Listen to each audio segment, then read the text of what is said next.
Hello, Facebook.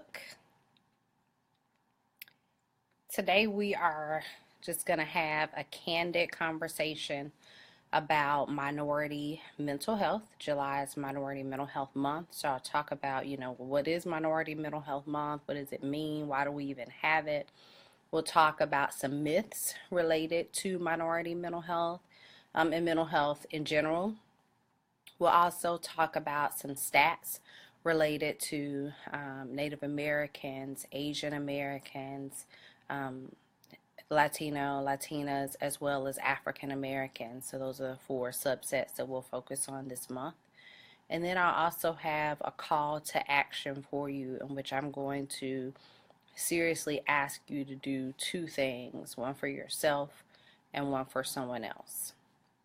So let me just give Facebook a chance to hopefully try to get us a few people who are interested and who are available to join this live session. It's been a while since I've gone live, but we're gonna be doing it once a week this month for Minority Mental Health Month.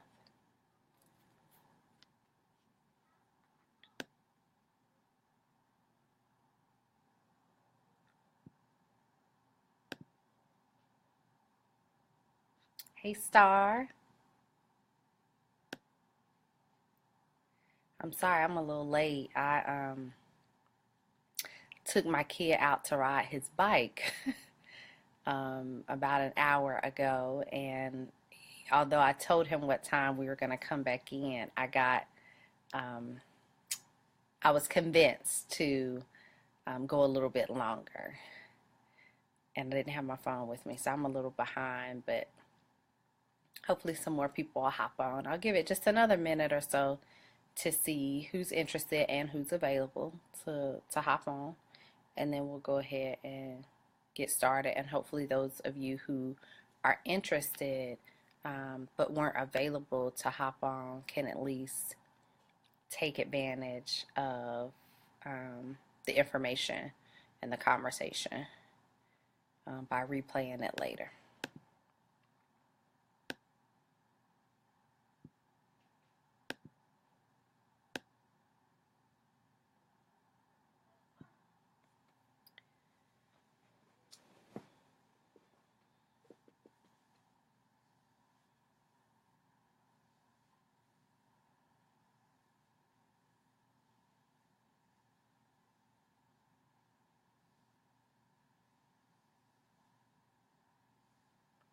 Okay, well, we'll go ahead and get started.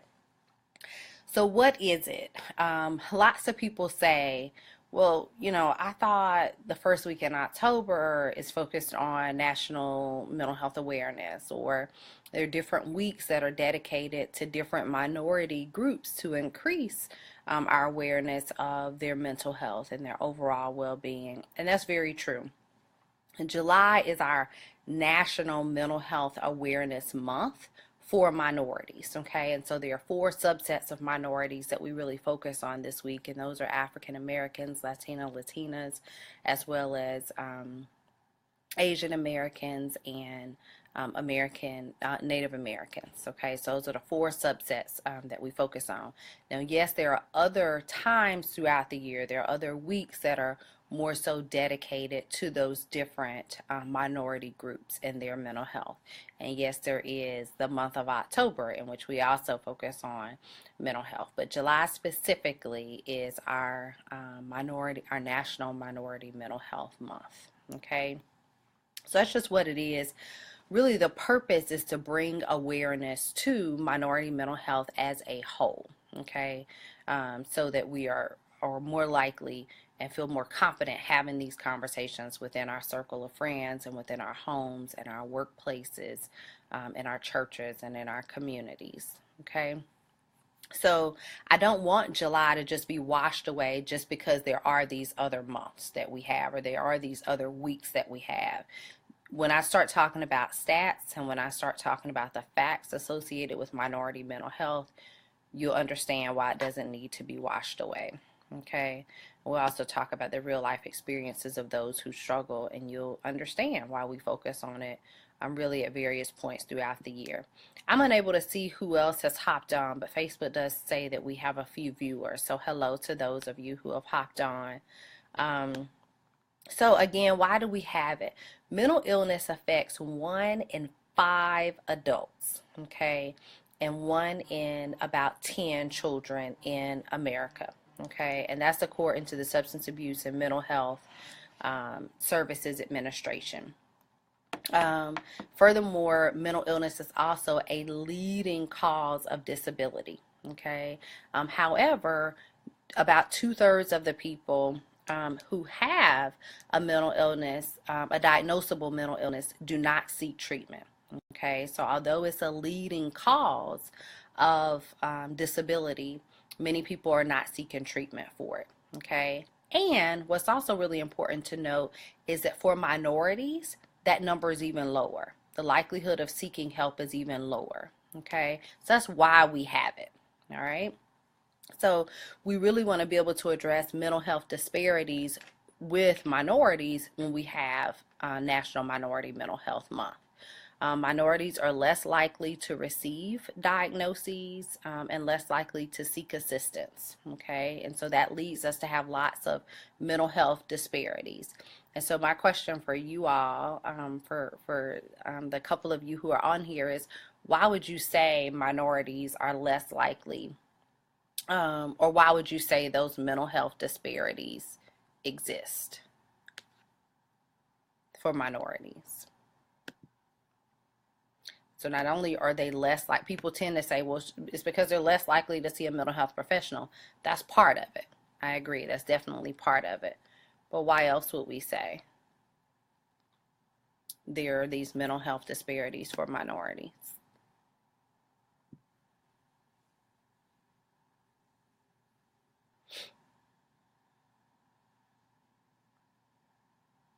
Anybody out there?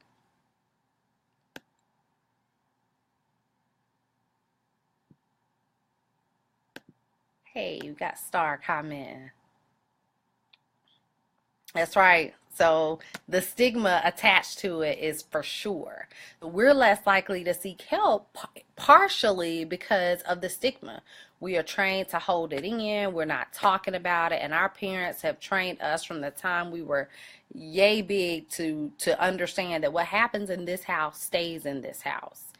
So those are very solid points, Star. We also know that besides how we are taught, oh yes, and we're taught to pray about it. It's very cultural, and there's a lot of strength in that. There's a lot of strength in our religious beliefs. Okay, and yes, I do believe, as a believer, I would say that for fellow believers, it definitely works, and sometimes more than prayer needs to be done. Just like if you have diabetes, it's more than just praying it away. You also need to make sure you're seeking treatment. You also need to make sure you're taking your insulin, things like that, okay? And eating correctly. So when we talk about why is there a mental health disparity with minorities? Well, there are several reasons. There's some cultural pieces to it. We're less likely to seek help. We know that, and partially because of stigma, partially because of how we've been taught, partially because the church is really considered foundational in our communities with dealing with a lot of issues, including emotional distress. There are other issues such as the availability of mental health care in our communities. It's oftentimes slim to none. And then, even when it is available, the quality of that mental health care is oftentimes less than what it should be. Okay, and so for those three reasons, we really are trying to figure out how do we better address mental health disparities in our communities. And so this is just one of my ways to be able to address it, is to hop on here and to have candid and open conversations with people to try to address some concerns related to minority mental health, to try to give you some facts, to try to dispute some myths, and to try to, challenge you to do some things right where you are, in your homes, in your communities, in your churches, to be able to combat these issues. This is why Thomasville Counseling, Consulting, and Coaching is right there in Thomasville. This is why, okay? So I'm going to give you 3 myths. And so each time I do this month, I'm going to have a myth and then I'm going to try to dispute it. The first myth is mental health problems don't or won't affect me.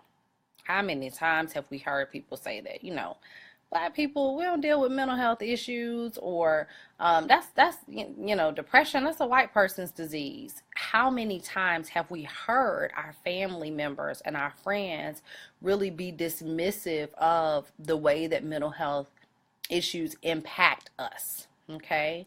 And the same thing for these other cultures that I'm talking about, these other subsets, minority subset groups that I'm talking about. And so we really need to dispute this idea that mental health problems don't or won't affect us. That's a lie. Okay? Mental health problems are actually very, very, very common. In 2014, here's a stat, here's a fact for you. 1 in 5 American adults and 1 in 10, I think that's right, yeah, 1 in 10 children were impacted by mental health. And so the way that I break it down is this: 1 in 5 American adults experience a mental health issue. That means women and men, when you get with your girlfriends, when you get with your guys, there's probably at least about 5 of you, right? That means that in 2014, it is very likely that at least one of you struggled with a mental health issue. You might kind of laugh or chuckle about that, but keep in mind that a lot of us are suffering silently. A lot of us are quiet about our emotional struggles, okay? So I say that as a reminder to you, just to say, be gentle, be understanding, be cautious of how you're talking about people with mental illness, because it's very likely that the people in your circle have dealt with it, okay? 1 in 10 people, 1 in 10 young people, I'll say, young people, meaning children and adolescents, experience mental health issues in 2014. Okay, and for example, the main issue that is cited, the main mental health illness that's cited, is 1 in 10 children and adolescents experience major depression in 2014.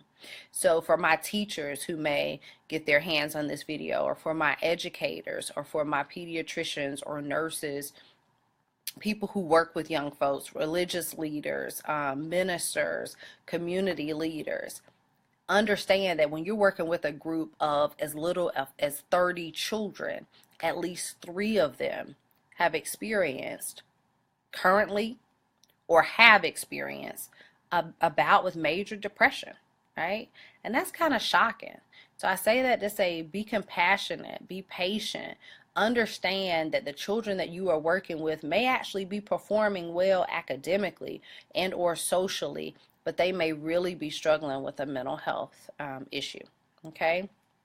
And then lastly, just to kind of dispute this myth that mental health issues won't affect me, or they don't affect me and those around me, is that 1 in 25 Americans will have experienced a serious mental health illness. And so when I say a serious mental health illness, I'm talking about things like, they're all serious, let's just be honest, but I'm specifically talking about things like schizophrenia, things like bipolar disorder, and major depression. So when I say 1 in 25, if you just think about yourself and your extended family, even if you negate, you just dismiss whether or not these mental health illnesses, which have a huge genetic component, run in your family, if you just say that they don't run in your family at all, still one of you is likely to experience one of these serious mental health disorders in your lifetime,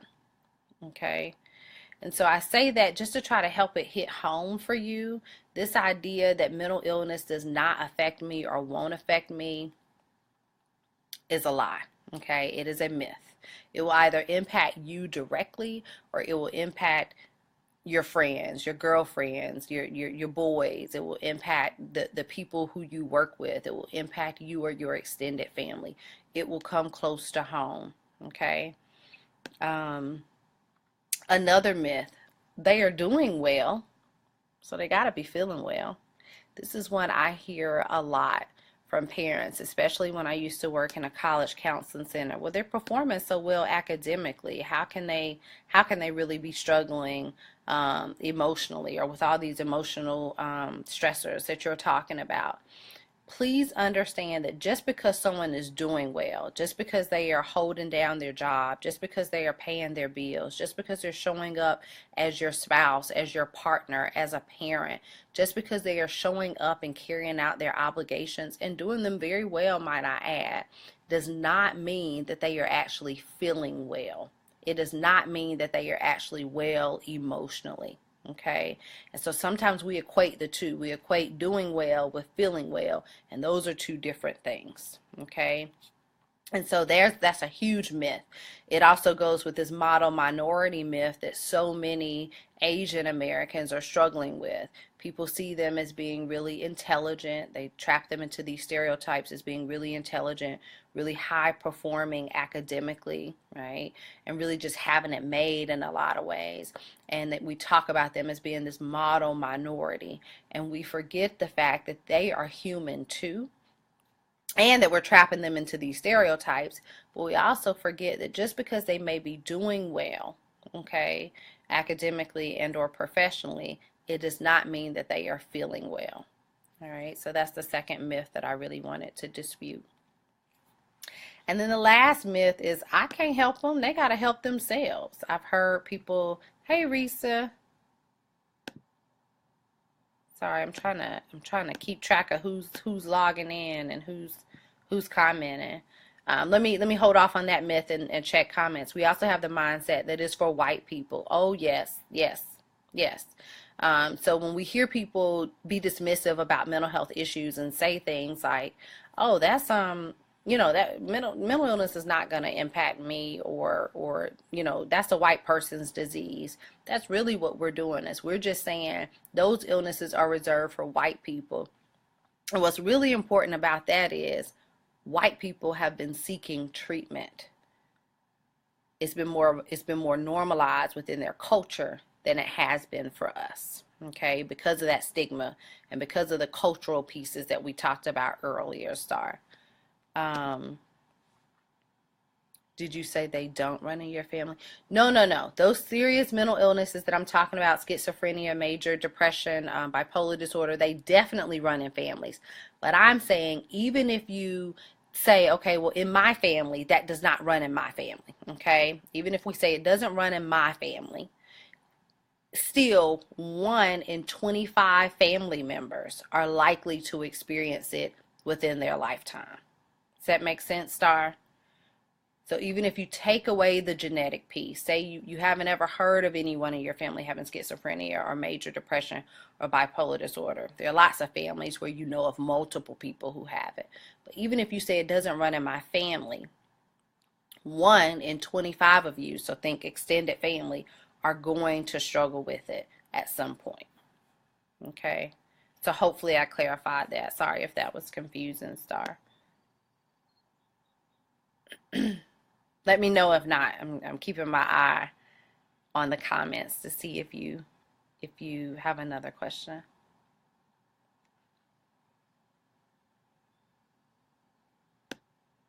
Okay. So myth number 3. I can't help them, they got to help themselves. You hear that a lot. Or, there's nothing else I can do. I've reached out, I've, called them numerous times. They don't answer. I've tried to invite them to go out and they never want to go. I'm done trying. They're going to have to help themselves. Okay.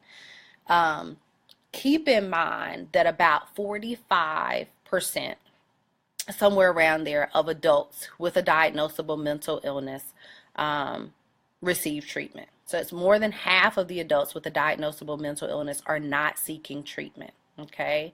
Less than 20% of the children and adolescents with a diagnosable mental illness are seeking treatment.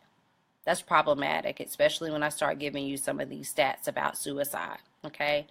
Friends and family are oftentimes on the forefront of realizing when someone needs help. Okay.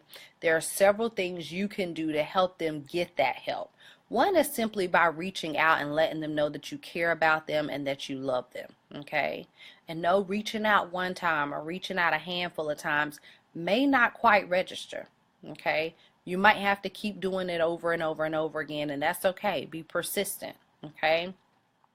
But it goes beyond that. It goes beyond a phone call. It goes beyond a conversation. Sometimes they are so immobilized by the mental health disorder that they don't really know what to do to seek treatment, or they don't really have the emotional energy to invest in getting online and finding a therapist or making that phone call. That's where you can step in, right? That's where you can help them figure out the insurance pieces. That's where you can help them figure out a therapist that they could work with. That's when you could help them schedule the appointment. Okay, that's where you could step in and go with them to that first appointment. You don't have to be in the room while they're receiving therapy. You can be in the waiting room. Sometimes it's incredibly difficult to get to a place for treatment and just walk in the door. Okay, let alone fill out the paperwork and start telling your story. It is difficult. Okay, so that's where you can step in. You can also share facts with them about mental illness and about mental health. Help normalize it for them. Give them some of these stats that I've been talking with you about. 1 in 5 American adults will struggle with a mental health issue within their lifetime. 1 in 10 children will. Give them some of those stats to help normalize it, help them feel as if they're not the exception and that they are more of the norm. Okay? Also, treat them with respect just as you would anyone else, and be really, really, really cautious of how you're talking about people with mental illnesses around them. And this goes for whether or not you know they're struggling. This goes for just within our familial circles.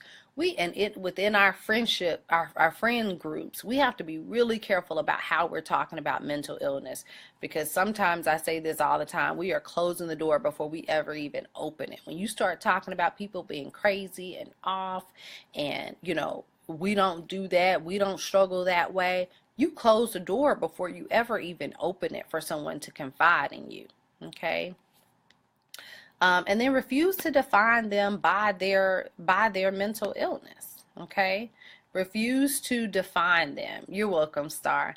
Refuse to define them by their mental illness. They are not their mental illness. In the same way as if I am not that heart disorder that I had surgery for. I am not the diabetic. I am not the person with cancer. You are not the person that just has that mental illness.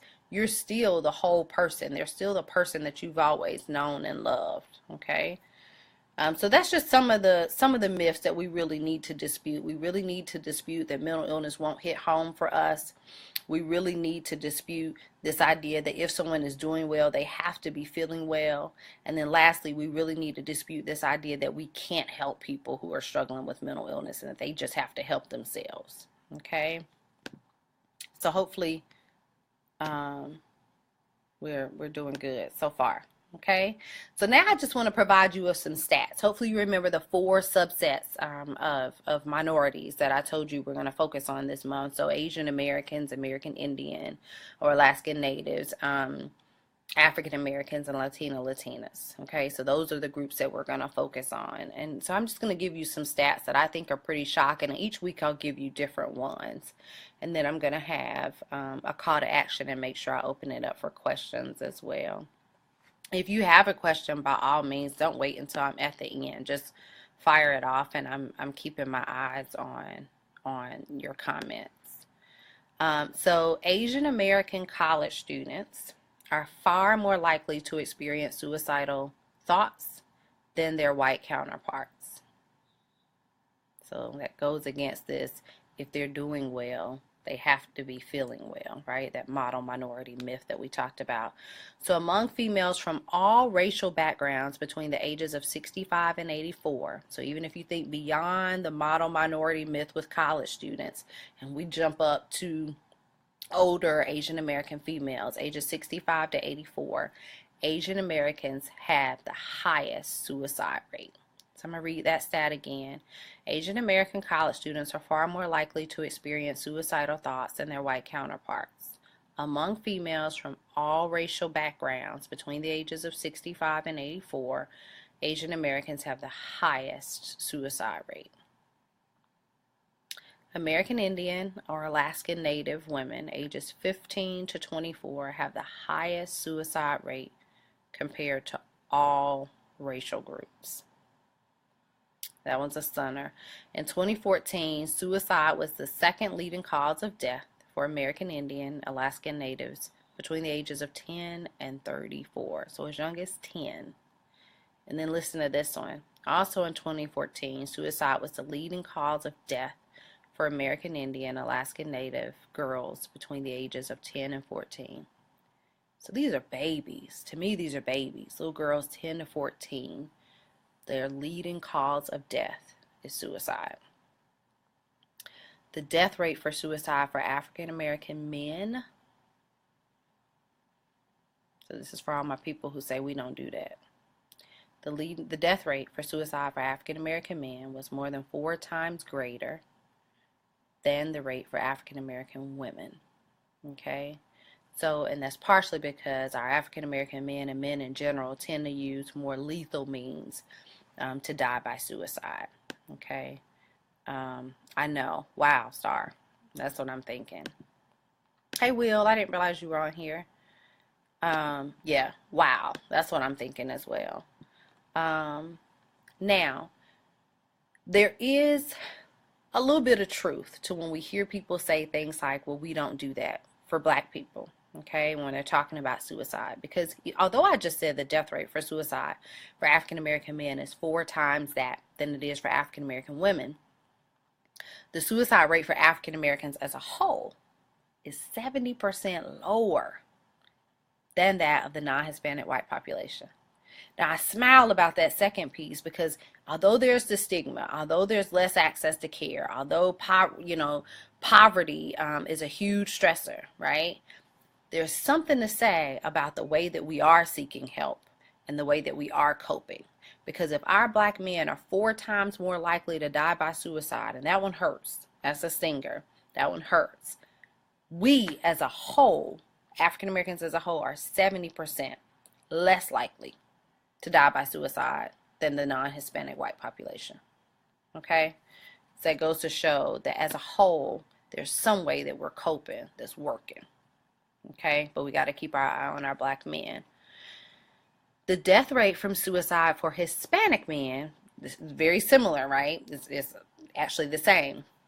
The death rate for suicide for our Hispanic men is also 4 times the death rate by suicide for Hispanic women. It's the same as it is for African American men, right?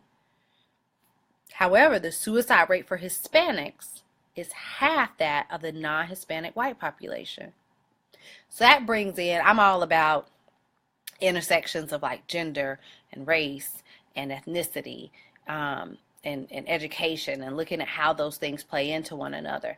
That goes to show you that our Hispanic women and our black women are coping in some different ways, or either are coping in some of the same ways, but it's just more effective for them, that they are less likely to die by suicide when compared to the white population. But our Hispanic men and our black men are 4 times more likely to die than their female counterparts in their racial groups. Okay? My last stat, because I don't want to bombard you with stats, I'm just trying to give you 1 or 2 for each minority group. But my last stat is looking at Hispanic girls, and again, these are babies to me.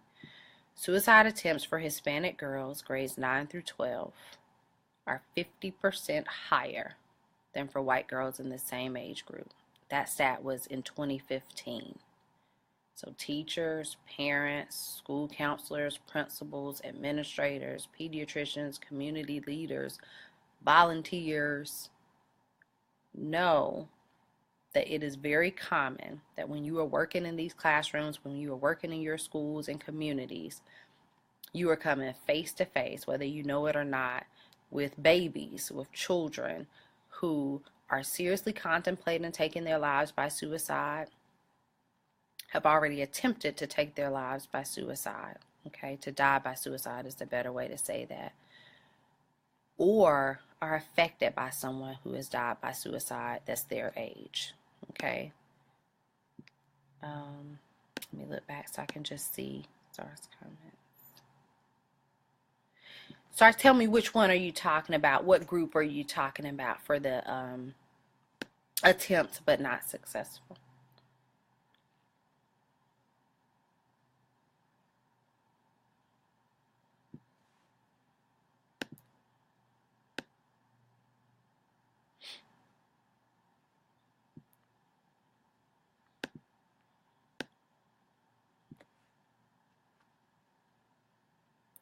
Latino girls, they are 50% more likely to have attempted to die by suicide. Okay, to have attempted. I'm not sure of the stats when we think about whether or not they have also died by suicide, but I'll try to include that in our next live session. But good question. I'm wishing it would let me. Well, let's see. I'll just put it under there. Attempts. Okay.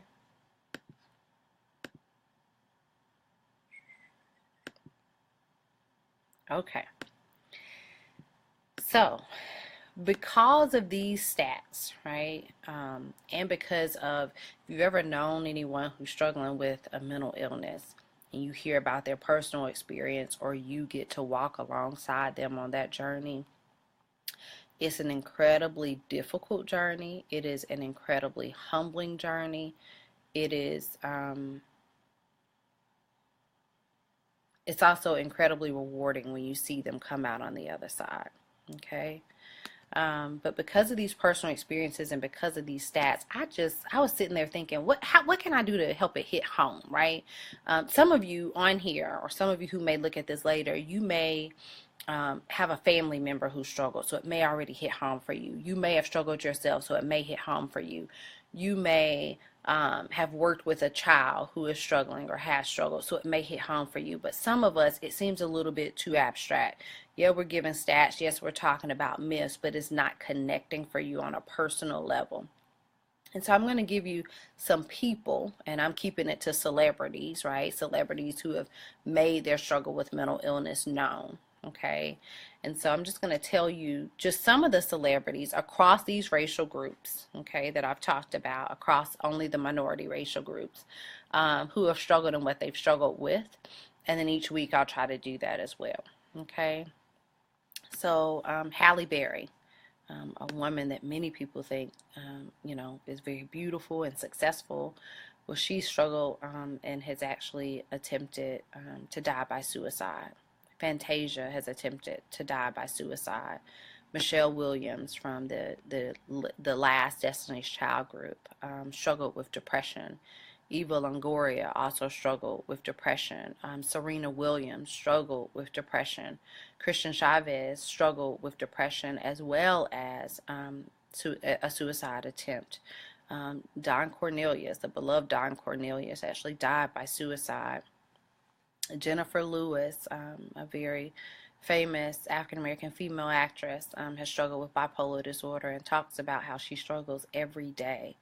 DMX, a lot of times when we talk about him and we talk about his fall from grace, we tend to focus on the drug abuse, but he's also been vocal about struggling with bipolar disorder. We tend to just dismiss that piece and focus on the drug abuse, but it's important that we consider them together. And also, it's important for us to recognize, I didn't say this earlier, but it is important for us to recognize that substance abuse is a diagnosable mental health disorder. Okay?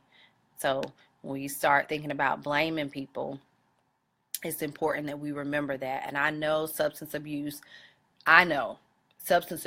wreaks havoc on our families, on our homes, and on our communities, especially when we're talking about with minorities, okay? It is wreaking havoc and has wreaked havoc. And it is within the white community as well. But it is especially important that we recognize substance.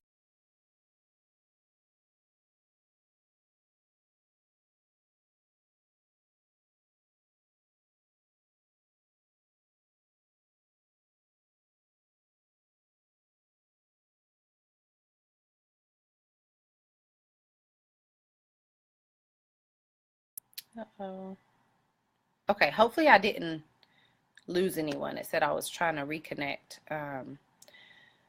But it's important that we recognize that substance abuse is a diagnosable mental health disorder. I can't say that enough. Please be gentle and be understanding in our families and in our communities when we are struggling with a family member who is addicted. Okay? Demi Lovato talked about her struggle not only with eating disorders and self-harm, but she also talked about her struggle with depression and with bipolar disorder. Okay, and so this list goes on and on and on and on and on, right? And although I know this may still be, this idea of mental illness and is how common it is may still seem kind of abstract for you, I just wanted to kind of put some faces and some names with some of these common struggles that we've talked about. Okay. And so I'm going to get ready to wrap up by just doing a few reminders and calls to action for you all. But before I do that, I'm just going to open it up and see if you all have any questions. I think there's just a couple people on, but if there are any questions at this point, I'm just going to open it up and see. This will also give me a chance to kind of scroll through and see if I missed some comments.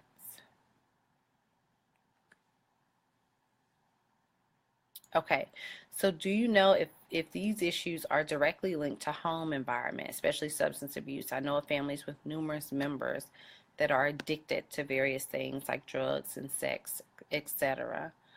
There is definitely a genetic component linked to drug abuse. Okay, definitely a genetic component there.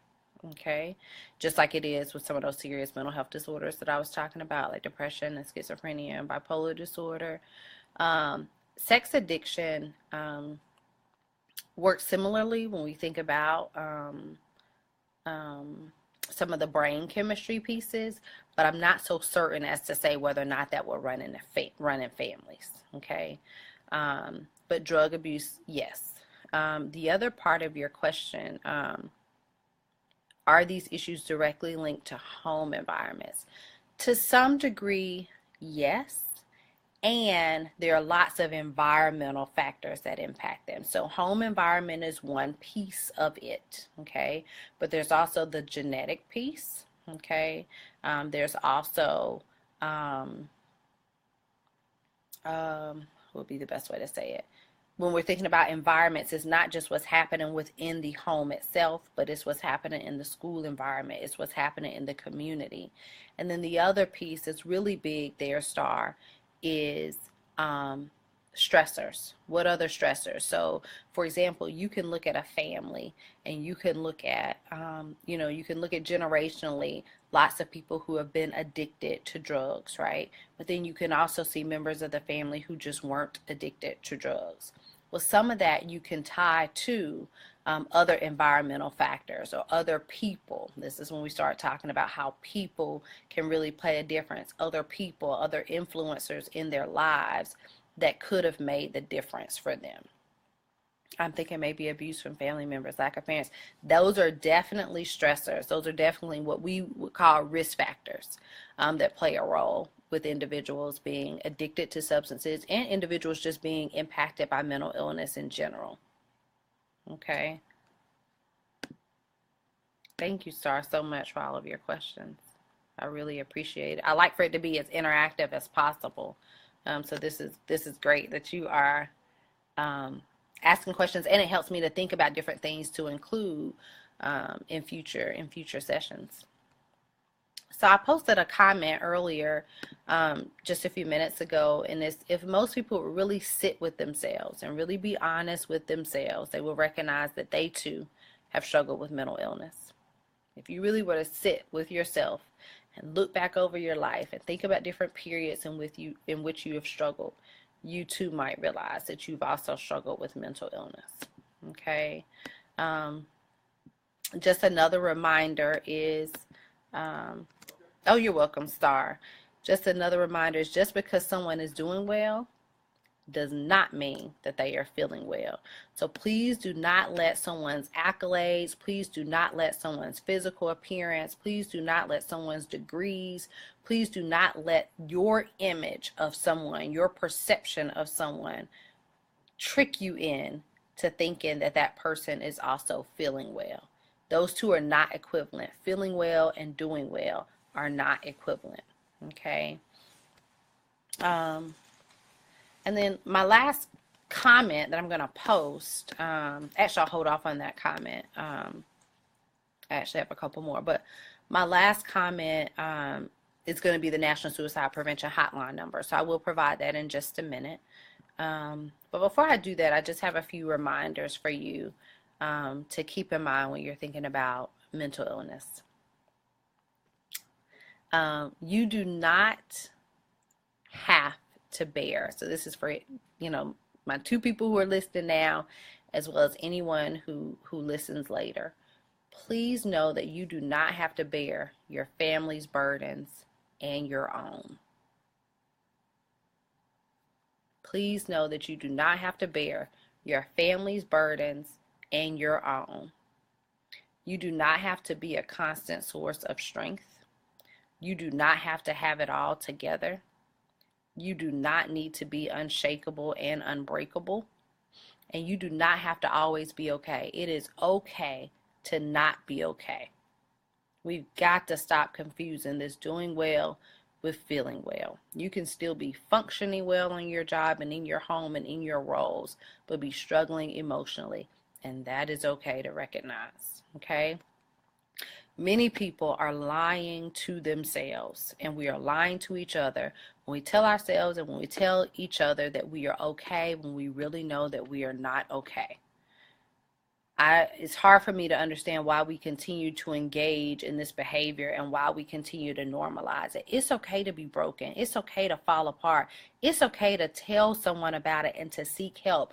We've got to change this narrative. It starts with us. It starts with my viewers who have chimed in at least on a portion of this live. It starts with you then going back and having conversations with your family and with your friends, open, candid conversations. It really starts at this level for us to change the narrative culturally for minorities, okay? If you need help, take one. Well, let me back up. I have a two-part call to action for everyone who looks at this video. It's two parts. First is get real with yourself. If you need help, take one step today and seek that help, meaning tonight when you hop off of this live.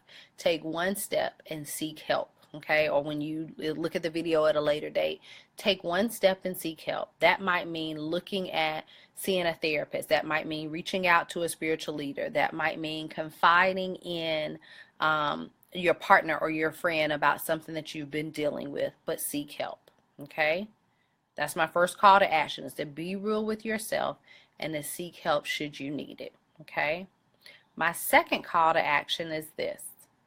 Pay closer attention to the people who are around you. If they seem off, which is how we as minorities tend to talk about mental illness, if they seem stressed, if they seem depressed, suicidal, homicidal, or in any way unlike themselves, have a true, genuine, heart-to-heart conversation with them and support them, okay? Thank you, and I didn't realize you were on. Thank you for chiming in. So those are my call to actions. It's take care of you and seek help should you need it, and reach out to someone else who you feel like may be struggling and you know that they're struggling, and get the courage to speak up and see if they need some help and have a conversation with them. Okay? So I'm going to provide you with the National Suicide Prevention Hotline number in the comments just so you all can have that. I like to tell people to write it down, to keep it with them, to provide it to people who may need it. Hey Cheryl, I didn't realize you were on either. For some reason I don't necessarily see when people hop on and who's on until I get a comment. So thank you so much. But I'm providing that hotline number for you as well. And then I'm going to leave you with this quote, okay? Once my loved ones accepted the diagnosis, healing began for the entire family. So when you start talking about minorities, and a lot of these minority groups that we've talked about, so Latinos, Native Americans, African Americans, as well as Asian Americans, when we start talking about those groups, a lot of them are family oriented, right? So once the loved one accepted the diagnosis, loved ones. Healing began for the entire family because these diagnoses aren't just affecting the person who has it, they're affecting almost the entire family. Okay? But it took too long. It took years. Can't we, as a nation, begin to speed up that process? We need a national campaign to destigmatize mental illness, especially ones targeted toward African Americans. And this is because this was an African American struggling. It's not shameful to have a mental illness. It is not shameful to have a mental illness. That's why I gave you those stats. I'm trying to normalize this. Get treatment. Recognize that recovery is possible. Okay? And this came from someone named B.B. Moore Campbell back in 2005. Campbell is an author, an activist, a journalist, and founded or either co-founded the National Alliance on Mental Illness. And this is partially how this month got started. Okay, so I leave you with that quote. And I just want to encourage you all to join me next Wednesday for another candid conversation. I hope that this was helpful for you in some way. I hope that you know, at least feel more knowledgeable about mental illness. You at least feel like you have maybe more talking points to dispute some of those myths when you hear them, or even when you tell yourself those myths. And I also feel like you just have a better understanding as to what you can do to help yourself and to help someone else. Okay. So I will come back next Wednesday. For the people who tuned in, or for those of you who may look at this later, if you realize later on that you have questions, or that, you know, there will be something really good for me to talk about, I encourage you to please just shoot me a message on Facebook, and I will happily address that during our next, at some point during July. So I won't say that it'll fit in next Wednesday, but I'll be glad to address that at some point during July for sure. I like that it was interactive, so I'm happy that Star brought lots of good questions and we had some comments in here. I really appreciate that. And I'm going to just see if you all have any questions. I always say I'm going to keep these things to like 30 minutes or less, and here we are at almost 50 almost 50 minutes. If you have any questions, I hope I haven't missed anyone's question. It won't let me scroll. Oh, yes, it will let me scroll. Let me just scan through here and see. Yeah, if you have questions, please feel free to ask.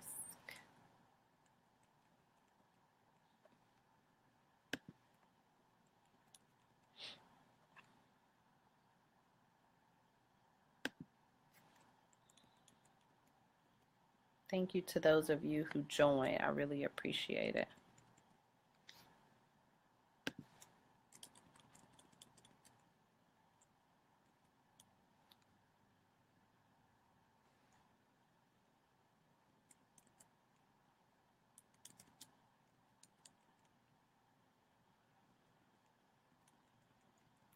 Okay.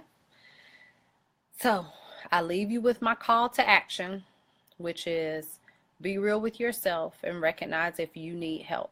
And if you do, take one step tonight, whether that's I'm going to tell a friend or family member and see if they can support me. I'm going to talk with a leader in my community or my church and see if they can help me.